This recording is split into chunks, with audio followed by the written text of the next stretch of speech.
Hello and welcome to my channel base to big में आपका स्वागत है। अभी जो हम इस सीरीज़ में कवर अप करने वाले हैं वो हम लोग कर रहे हैं क्लास 6 की जो एनसीईआरटी है हिस्ट्री की, उसको कवर अप कर रहे हैं। तो इससे पहले हम लोगों ने 3 चैप्टर कवर अप कर लिया था, तो आज हम चैप्टर 4 का जो समरी है उसको कवर अप करने वाले हैं। तो हम लोग ये जो समरी है पार्ट बाय पार्ट में कवर अप करने वाले हैं, ठीक है। तो चलिए स्टार्ट करते हैं।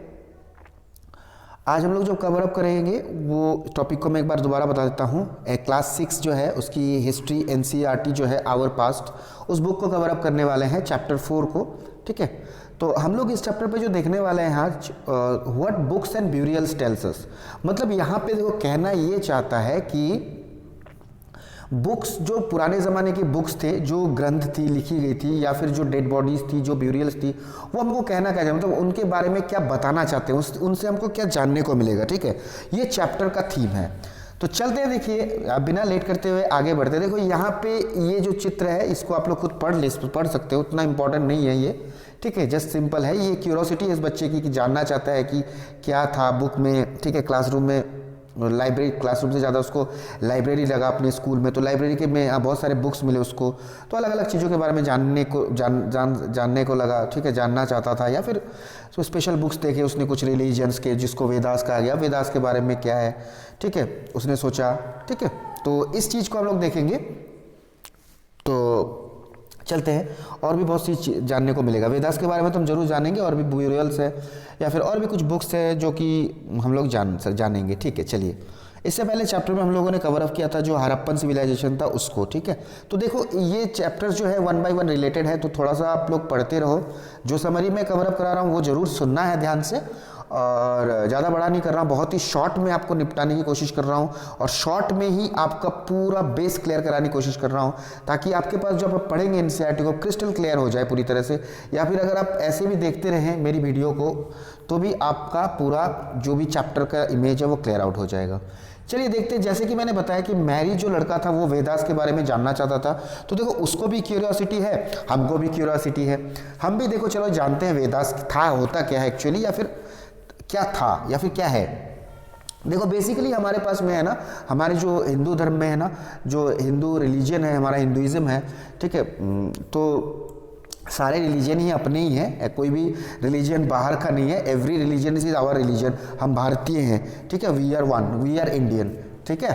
तो there is no particular reason, we are Indian. तो हिंदुइज्म जो है, हम हिंदुइज्म जो लोग हैं, मतलब हम लोग हिंदुइज्म जो रिलीजन है, इसके बारे में हम लोग अब बेसिकली इनमें जो वेदास था उनके बारे में बात करेंगे। देखो 4 वेद हमारे पास में बेसिकली हैं, ऋग वेदा, सामवेदा, यजुर्वेदा और अथर्ववेदा, ठीक है। तो ये वेदास के बारे में हम लोग बेसिक आइडिया आप लोग देख लीजिए।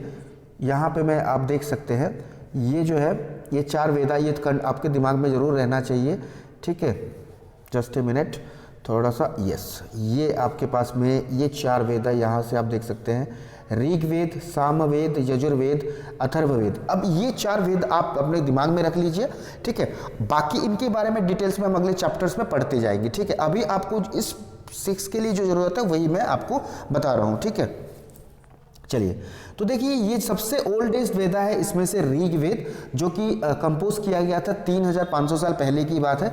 इसमें बहुत सारे हजारों हिम्स है। अब हिम्स का मतलब क्या है, आपके दिमाग में जरूर क्वेश्चन आएगा। हिम्स का मतलब है क्या, मंत्र, ठीक है। हिम्स का मतलब श्लोक, ठीक है, श्लोक, जैसे संस्कृत के जो श्लोक्स होते हैं, श्लोकास, ठीक है, वो श्लोक्स होते हैं, तो ये इसको कहते हैं हिम्स। और सुक्ता भी बोला जाता है, या फिर वेल सेड, ठीक है, ये माना जाता है। तो हिम्स है ना, are in praise of various gods and goddesses.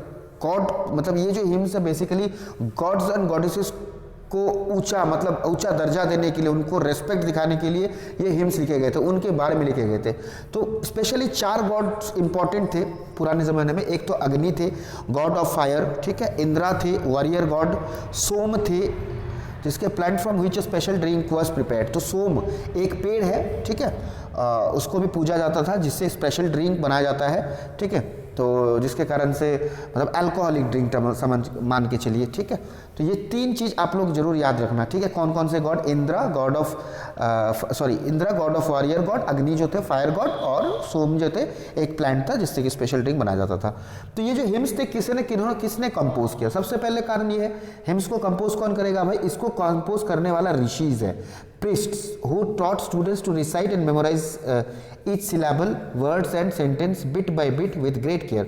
तो ये जो हिम्स थे कंपोज किया गया था सेजेस ने, ऋषि मुनियों ने कंपोज किया गया था, और यही ऋषि मुनि जो प्रीस्ट्स थे, ये जो प्रीस्ट्स है अपने स्टूडेंट्स को इसको पढ़ना, मेमोराइज करना, एक एक सिलेबल मतलब क्या होता है, ऐसे जो सिलेबल्स इनकी पैराग्राफ वाइज ऐसे ऐसे सिलेबल्स हो गए, 3 समझ लो 1 सिलेबल हो गए। तो जैसे समझ लो हिंदी में अगर संस्कृत में बोला जाए, जैसे एक श्लोक में बोलता हूँ, ओम भूर्भुवः स्वः तत्सवितुर्वरेण्यं भर्गो देवस्य धीमहि धियो यो न प्रचोदयात्। तो ये एक श्लोक है, तो गायत्री मंत्र श्लोक है, ठीक है। तो इसको ओम भूर्भुवः स्वः तत्सवितुर्वरेण्यं, ये एक सिलेबल हो गया, ठीक है। तो ऐसे थोड़ा थोड़ा करके ग्रेट केयर के साथ में उनको पढ़ाया जाता था, ओके। ज़्यादातर जो ये हिम्स है ना, ज़्यादातर जो हिम्स है इसको किसने देखो ये जो ज़्यादातर हिम्स है ना, ज़्यादातर आदमी लोग, ठीक है, कंपोज किया जाता था, जो टॉट किया जाता था और जो सीखा जाता था, ये आदमी लोग, मतलब man, not women, women's were not involve, women's को इन्वॉल्व नहीं किया जाता था। कुछ थे जो उसमें से थोड़ी बहुत कुछ नंबर होंगे जो ओमेन ने किया था, वोमेन मतलब औरतों ने बनाया था। The Rig Veda is in old और Vedic Sanskrit which is different from the Sanskrit you learn in school these days. तो देखो वो जो ऋग वेद थे ओल्ड या फिर वैदिक संस्कृत जो बहुत पुरानी संस्कृत थी उसमें लिखी गई थी उस भाषा में। अभी जो संस्कृत है वो थोड़ा मॉडिफाइड संस्कृत है, क्योंकि पुराना जमाने का संस्कृत था वो बहुत ही टफ था, तो अभी स्कूलों में जो पढ़ाया जाता है वो थोड़ा सा ईजी है उसके तुलना में, ठीक है। चलिए इस पार्ट को हम लोगों ने बहुत अच्छे से कवर अप किया। आगे देखते हैं संस्कृत या फिर दूसरे लैंग्वेज के बारे में थोड़ा सा हम लोग जान लेते हैं इस बॉक्स के अंदर में। देखिए संस्कृत जो है उस फैमिली से बिलोंग करता है, इस लैंग्वेज की उस फैमिली से बिलोंग करता है। इंडो यूरोपियन जो लैंग्वेजेस है, इंडो यूरोपियन लैंग्वेज के फैमिली से बिलोंग करता है संस्कृत। और भी कुछ इंडियन लैंग्वेजेस जैसे असामीस हो गए, गुजराती है, ठीक है, असामी है, गुजराती है, हिंदी है, कश्मीरी है, सिंधी है, ठीक है। और कुछ ऐसे भी लैंग्वेजेस है एशियन लैंग्वेजेस जैसे कि पर्शियन, अभी मेनी यूरोपियन लैंग्वेजेस भी है, जैसे यूरोपियन लैंग्वेजेस है, इसमें इंग्लिश आती है, French, German, Greek, Italian, Spanish, ये भी सारे इसी इंडो यूरोपियन फैमिली से ही बिलोंग किया जाता है। मतलब संस्कृत के साथ में ये कुछ लैंग्वेजेस है, साथ में ये कुछ लैंग्वेजेस है, साथ में ये कुछ लैंग्वेजेस, सारे मिला के इस फैमिली से बिलोंग करते हैं, ठीक है। इसको फैमिली क्यों बोला गया है, क्योंकि इसमें कुछ वर्ड्स जैसे कि कॉमन है, ठीक है। अभी कुछ वर्ड्स जिसमें मेल तालमेल खाती है, कॉमन लगता है, ठीक है। जैसे मात्र, संस्कृत में मात्र बोलते हैं, माँ है, हिंदी में मदर है, इंग्लिश में। तो देखो संस्कृत सिमिलरिटी है, माँ सब में सिमिलरिटी है, तो इसीलिए ये सेम फैमिली से बिलोंग करता है ना। कुछ ऐसे भी लैंग्वेजेस हैं जो कि अलग अलग फैमिली से है, जैसे कुछ जो लैंग्वेजेस है जो अलग फैमिली से बिलोंग करते हैं, पता चल ही जाएगा। नॉर्थ ईस्ट के लोग हैं, जैसे टिबेटो बर्मन फैमिली से है नॉर्थ ईस्ट के लोग जो है, आसाम साइड के, आसामीज तो नहीं, आसामीज तो हमारा इंडो यूरोपियन ग्रुप में आ जाएगा। बाकी जो भी है मणिपुरी, नागालैंडी जो भी है उस जगह के जो लोग हैं उसमें बोला जाता है। तमिल, तेलुगु, कन्नड़ा, मलयालम ये द्रविडियन फैमिली से बिलोंग करते हैं, ठीक है। कुछ लैंग्वेजेस झारखंड में बोला जाता है, सेंट्रल इंडिया है, ठीक है, झारखंड या फिर एमपी के लोग जहाँ पे बिलोंग करते हैं, तो वो ऑस्ट्रो एशियाटिक फैमिली है, ऑस्ट्रो एशियाटिक फैमिली, ठीक है। तो ये जो लैंग्वेज वाला पार्ट है काफ़ी इंपॉर्टेंट आपको हो सकता है, तो ये देख लीजिएगा कि कौन से फैमिली से कौन सा लैंग्वेजेस बिलोंग करता है, ठीक है। ऑस्ट्रो एशियाटिक क्या है, झारखंड के लोग बोलते हैं, पार्ट ऑफ सेंट्रल इंडिया के लोग, जो तेलुगु तमिलियन जो साउथ के लोग हैं, नीचे वाले साउथ के, इस जगह के इंडिया समझ लो ये इंडिया का मैप के साउथ पार्ट है, यहाँ के जो लोग हैं वो द्रविडियन फैमिली से बिलोंग करते हैं, ठीक है। द्रविडियन फैमिली मतलब ये मत समझना कि राहुल द्रविड उस फैमिली से बिलोंग करता है, ऐसा बिल्कुल नहीं है, द्रविडियन फैमिली है, ठीक है। चलिए आगे चलते हैं। और जो अब नॉर्थ ईस्ट के लोग, जैसे यहाँ पे नॉर्थ ईस्ट है तो असम को छोड़ दो, असम तो इंडो यूरोपियन में आ गया, बाकी नागालैंड, मणिपुर के साइड के जो लोग हैं इनको तिबेतो बर्मन फैमिली से बिलोंग करते बोला जाता है। बाकी जो गुजराती, असामी हो गए, गुजराती हो गए, सिंधी हो गए, कुछ ऐसे पार्ट्स हैं जहाँ के लोगों को इंडो यूरोपियन लैंग्वेजेस की फैमिली में माना जाता है, ओके। चलिए चलते हैं आगे। ये जो बुक है ना, जो भी हम लोग आज पढ़ते हैं या फिर लिखा हुआ जो प्रिंटेड है, ठीक है, ये जो भी ये बुक्स है हम लोग यूज़ करते हैं वो रिटन और प्रिंटेड थे, ठीक है। अभी जो हम लोग बुक यूज़ कर रहे हैं, देखो ये रिटन है या फिर प्रिंटेड है, ठीक है ना। अभी जो हम लोग बुक यूज़ कर रहे हैं, और जो ऋग वेदा है वो बेसिकली रिसाइट किया जाता था, हाँ, और सुना जाता था। मतलब समझ लो एक जगह मान के चलिए, यहाँ पे एक पीपल का पेड़ है, ठीक है, देखिए एक पीपल का पेड़ है, यहाँ पे एक ऐसा बना हुआ है, यहाँ पे एक ऋषि मुनि बैठे हुए हैं। अब देखो ड्राइंग तो वैसे ऋषि मुनि जैसा लग नहीं रहा है, पर आप लोग सोच लो, यहाँ पे शिष्य बहुत सारे बैठे हुए हैं, तो ये उनको बोलेंगे, ऋग्वेदा को पढ़ेंगे और ये ध्यान से सुनेंगे, उसी चीज़ से ये इनका मतलब ज्ञान मिलता था, इसी तरीके से वो ज्ञान मिलता था, ठीक है। ऋग्वेदा को ऐसे पढ़ा जाता है। पर हमारे पास देखो आज कितनी बुक्स हो चुकी है, हम लोग को आराम से दिखता भी है, हम लोग सुनते भी हैं, हम लोग पढ़ते भी हैं, ठीक है। इतनी फैसिलिटी उस समय पर नहीं थी। ओके, चलिए, तो ये जो ऋग्वेदा है काफ़ी पुराने समय पे लिखी गई थी, ठीक है, बहुत सालों मतलब काफ़ी सालों पहले लिखी गई थी। जो फर्स्ट कंपोज किया गया था और प्रिंटेड जो किया गया था 200 साल से नीचे होगा, 200 साल से ज़्यादा नहीं, 200 साल के नीचे, मतलब ये मान के चलो 198, 195, 95, ठीक है, उस समय की बात होगी। तो अभी के हिसाब से नहीं, मतलब जब से बुक प्रिंट हुआ है उसके हिसाब से मान के चलिए 200 साल पहले की बात है, मतलब 200 साल से कम ही होगा जब फर्स्ट कंपोज किया गया था या फिर प्रिंटेड किया गया था, ठीक है।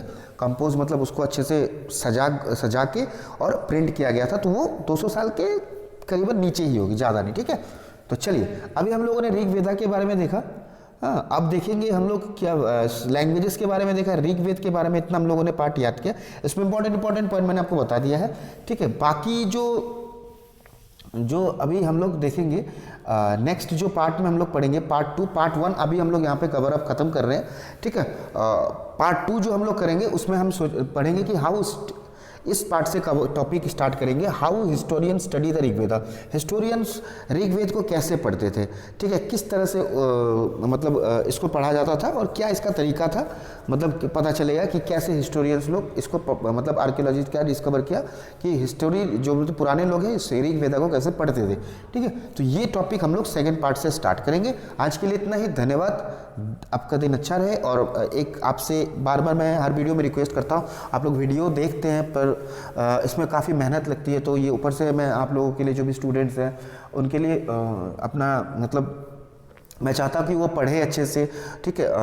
इसीलिए मैं जितना हो सके अपनी तरफ से फुल एफर्ट डालने की कोशिश कर रहा हूँ। आप भी थोड़ा एफर्ट डालिए और प्लीज़ चैनल को सब्सक्राइब कर दीजिएगा और बाकी सब तक पहुँचा दीजिएगा जिनको ये ज़रूरत है, ठीक है। लाइक कीजिएगा, वीडियो को शेयर कीजिएगा और कमेंट्स बॉक्स में ज़रूर से बताइएगा क्या इंप्रूवमेंट की ज़रूरत है या फिर क्या मैं कर सकता हूँ। मैं कोशिश तो हर तरीके से कर रहा हूँ, जितना मेरे से बन पाएगा मैं सेटअप वेटअप अच्छे से आराम से करूँगा। अगर आपकी सपोर्ट नहीं मिलेगी तो मैं नहीं कर सकता, पर आपकी सपोर्ट मेरे लिए बहुत ज़रूरी है, ठीक है। तो मिलते हैं अगले पार्ट में, धन्यवाद।